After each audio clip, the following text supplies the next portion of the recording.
Hai, apa kabar semuanya? Semoga kabar Anda baik-baik saja.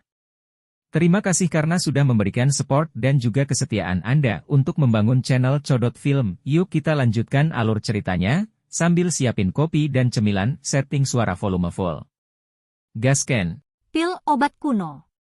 Semua orang mengangguk saat mendengar kata-kata Xiao Yan ini. Karena mereka telah mengambil buah asal naga Phoenix, tidak ada lagi artinya yang tersisa di sini. Melihat bahwa tidak ada yang keberatan, Xiao Yan sekali lagi melirik ke dataran ini, di mana Phoenix surga kuno dan naga Void kuno telah mati. Jari-jarinya menekan platform batu dan tubuhnya muncul di samping penghalang spiritual binatang itu. Ziyan di samping secara acak menarik garis retak dengan tangannya dan kelompok Xiao Yan bergegas keluar melalui celah tersebut. Cahaya keemasan bersinar di dalam hutan. Beberapa sosok muncul entah dari mana. Douki segera melonjak dari tubuh mereka setelah mereka muncul. Douki hanya ditarik setelah mereka gagal merasakan perubahan tak terduga di sekitar mereka. Orang-orang itu sudah melarikan diri sebelumnya. Sepertinya orang tua itu terluka parah. Xiao Yan menghela nafas lega saat melihat hutan kosong saat dia tertawa. Iya. Dokter peri kecil dan yang lainnya juga mengangguk. Mata mereka menyapu sekitar tempat itu dan samar-samar mereka bisa mendengar suara dari beberapa pertempuran hebat dan raungan binatang buas yang ditransmisikan dari dalam hutan ini. Itu mungkin disebabkan oleh mereka yang menerobos masuk untuk mencari harta karun. Ayo tinggalkan tempat ini dulu. Keributan menjadi semakin besar. Cepat atau lambat itu akan mengganggu Magical Beast yang kuat di bagian dalam hutan. Hal-hal akan merepotkan jika kita akhirnya terjerat di dalamnya. Xiao Yan tidak tinggal lebih lama lagi setelah mengucapkan kata-kata itu. Tubuhnya bergerak dan melintas menuju jalur yang telah mereka ambil sebelumnya. Ziyan dan yang lainnya dengan cepat mengikuti di belakangnya.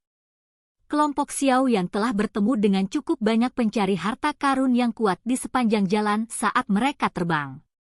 Orang-orang ini merasa agak terkejut dengan tindakan kelompok Xiao Yan yang bergegas keluar hutan. Mata beberapa dari mereka yang berhati-hati berkedip ketika mereka melihat kelompok Xiao Yan bergegas keluar dari bagian dalam hutan. Hati mereka sepertinya memikirkan sesuatu. Namun, karena barisan kelompok Xiao Yan, mereka tidak punya pilihan selain menarik pikiran buruk di dalam hati mereka. Kelompok Xiao Yan bergegas menuju ke arah mereka berasal.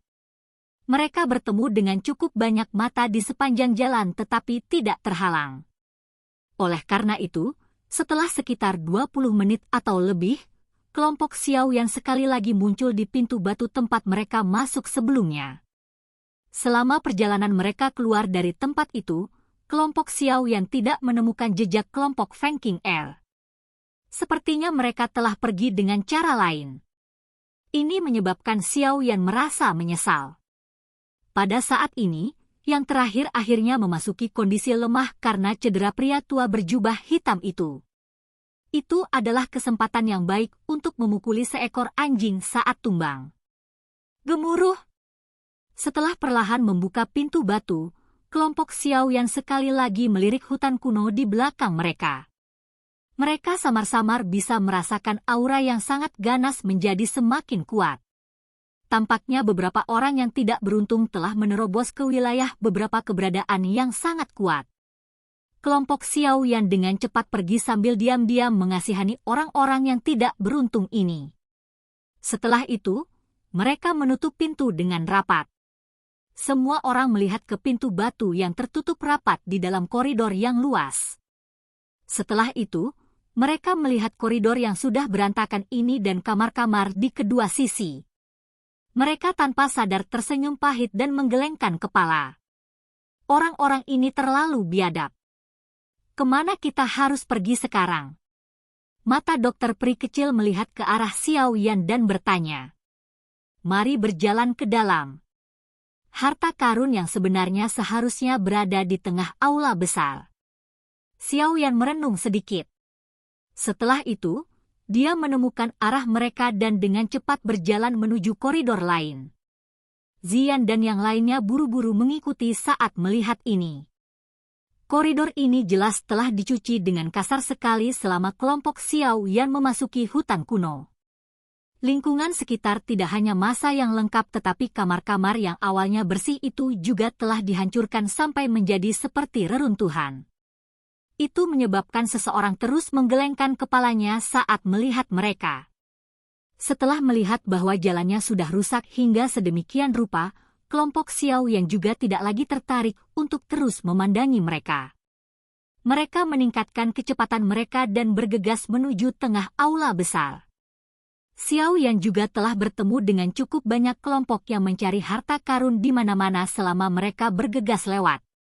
Hal yang menyebabkan Xiao Yan merasa sedikit aneh adalah bahwa orang-orang ini sepertinya sedang terburu-buru menuju ke arah tertentu.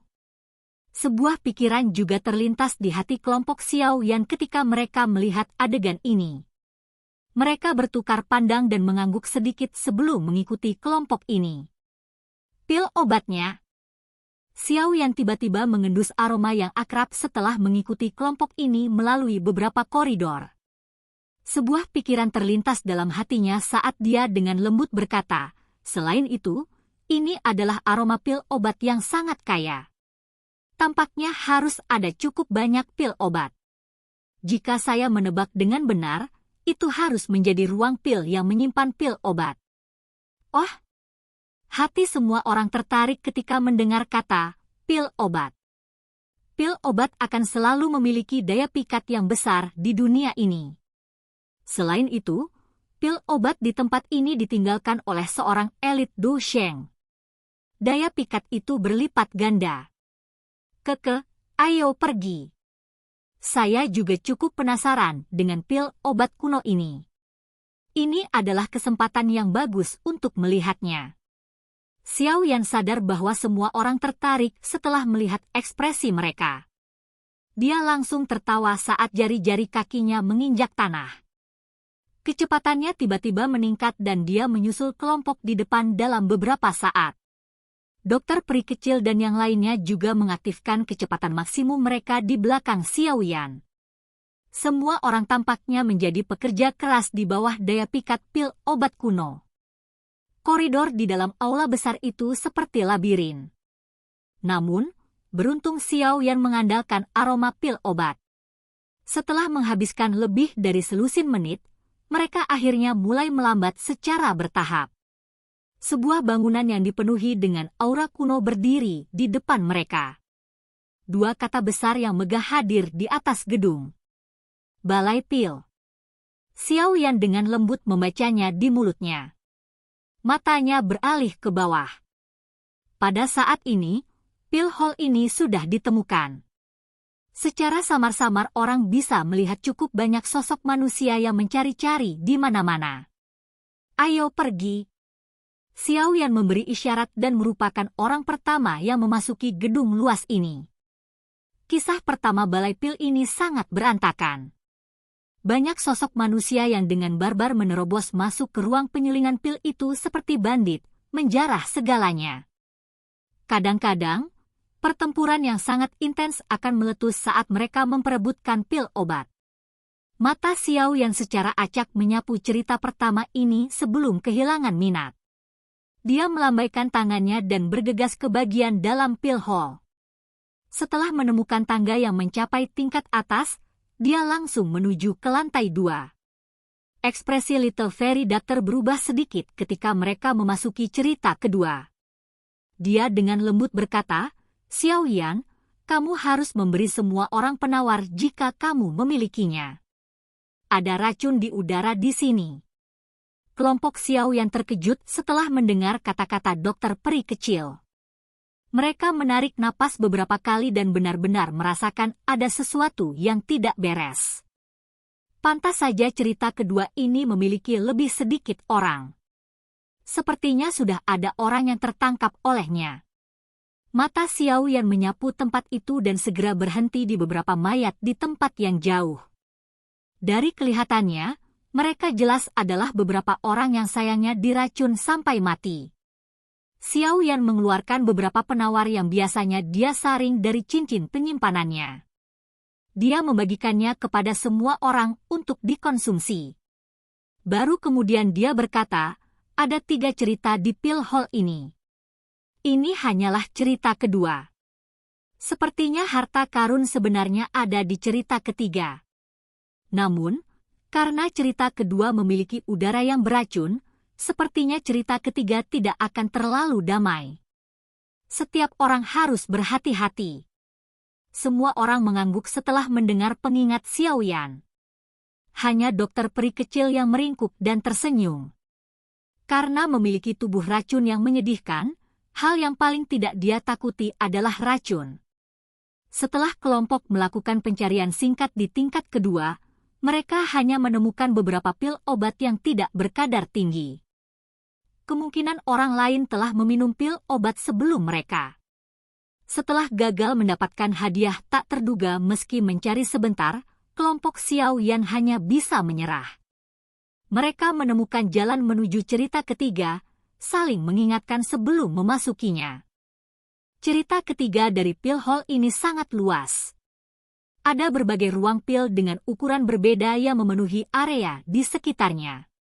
Entah itu dalam hal dekorasi atau kemegahan, itu jauh dari apa yang bisa dibandingkan dengan 2 cerita di bawah ini. Udara beracun di sini sangat padat. Apalagi bisa mengikis douki di dalam tubuh seseorang. Hati-hati. Dokter peri kecil paling sensitif terhadap racun.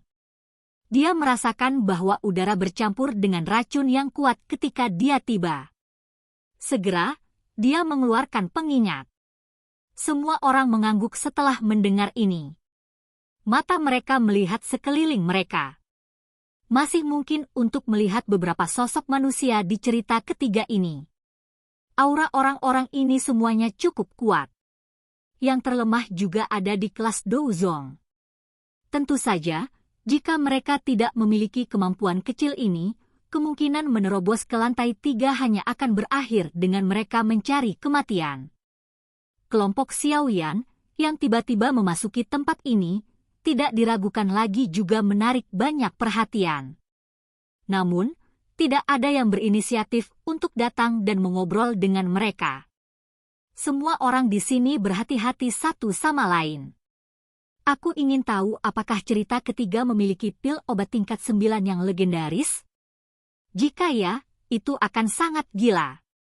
Mata Tian Huo Zunze menyapu kamar pil di sekitarnya saat dia tertawa. Sepertinya tidak mungkin untuk memiliki pil obat tingkat 9. Pil obat tingkat itu kemungkinan juga sangat langka bagi seorang elit Dou Sheng. Xiao Yan tersenyum. Dia secara acak menemukan ruang pil yang belum pernah dikunjungi siapapun dan perlahan masuk. Ukuran kamar pil ini cukup besar. Dikarenakan belum dilindungi oleh orang lain, masih tampil cukup rapi dan rapi. Setelah Xiao Yan menggeledah tempat itu, dia menemukan formula obat kuno. Dia melihatnya sekilas sebelum menyimpannya di cincin penyimpanannya. Saat ini, tidak ada waktu untuk mempelajari hal-hal tersebut secara detail. Selain ramuan obat ini, ada juga sebotol pil obat yang belum dibuka. Dari aroma pil yang secara samar-samar merembes keluar, sepertinya pil obat tingkat 7. Namun, tidak ada catatan tentang pengaruhnya terhadapnya. Xiao Yan juga tidak bisa merasakannya dalam waktu sesingkat itu. Setelah menyelesaikan pencarian ruang pil ini, kelompok Xiao Yan sekali lagi mengubah target mereka dan memasuki 8 kamar pil satu demi satu. Meskipun mereka tidak mendapatkan banyak kejutan, mereka dapat dianggap telah memperoleh sesuatu. Selain itu, beberapa formula obat kuno juga cocok untuk Xiao Yan. Bagi seorang alkemis seperti dia, formula obat terkadang jauh lebih berharga daripada pil obat. Berderak. Kelompok Xiao Yan sekali lagi membuka ruang pil yang berdiri di sudut. Matanya menyapu sekelilingnya dan alisnya sedikit dirajut. Dibandingkan dengan kamar pil lainnya, tempat ini tidak diragukan lagi jauh lebih sempit. Apalagi dari tampangnya yang terlihat berantakan ini, sepertinya sudah dikunjungi oleh orang lain. Ayo pergi. Xiao Yan kehilangan minatnya setelah matanya menyapu interior. Dia melambaikan tangannya dan baru saja hendak berbalik dan pergi ketika sesosok kulit putih tiba-tiba bergegas melewati ruang pil yang berantakan. Munculnya sosok kulit putih yang tiba-tiba juga menyebabkan kelompok Xiao Yan terkejut. Dou Qi pada dasarnya diedarkan di dalam tubuh mereka pada saat itu. Mata mereka juga mengikuti sosok putih yang berkedip dan melihat ke atas. Mereka kaget. Itu hanyalah seekor binatang kecil dengan bulu putih di atasnya. Binatang kecil ini tampak seperti kucing yang sangat gemuk. Penampilannya yang bulat membuatnya tampak sederhana dan jujur. Namun, hampir tidak ada riak energi di dalam tubuhnya. Itu seperti binatang kecil biasa. Kelompok Xiao Yan menghela nafas lega. Hati mereka yang tegang juga sedikit rileks. Dia melirik ke arah si kecil bulat dan hendak membawa yang lain pergi ketika sebuah pikiran tiba-tiba terlintas di hatinya. Tidak, itu tidak benar. Ini adalah sisa-sisa kuno. Bagaimana bisa binatang kecil yang lucu dan gemuk yang tidak memiliki energi muncul di tempat ini? Xiao yang sedikit mengernyitkan alisnya. Dia sekali lagi mengalihkan pandangannya dan dengan serius menatap anak kecil bulat ini. Sesaat kemudian, dia sepertinya merasakan sesuatu. Sepasang mata mulai menonjol seperti katak dalam sekejap. Dokter peri kecil dan yang lainnya terkejut saat melihat ekspresi Xiao Yan ini. Ini adalah pertama kalinya mereka melihat ekspresi Xiao Yan ini. Namun, sebelum dokter peri kecil dan yang lainnya bisa membuka mulut mereka dan bertanya, ekspresi Xiao Yan dengan cepat berubah menjadi merah cerah. Sebuah mulut penuh kata-kata vulgar tiba-tiba dan tanpa sadar keluar dari mulutnya. Sialan, orang ini sebenarnya pil obat. Silahkan pergi ke. Oke guys, jangan lupa like, comment, share, and subscribe di channel Codot Film. See you next video, peace out and bye-bye.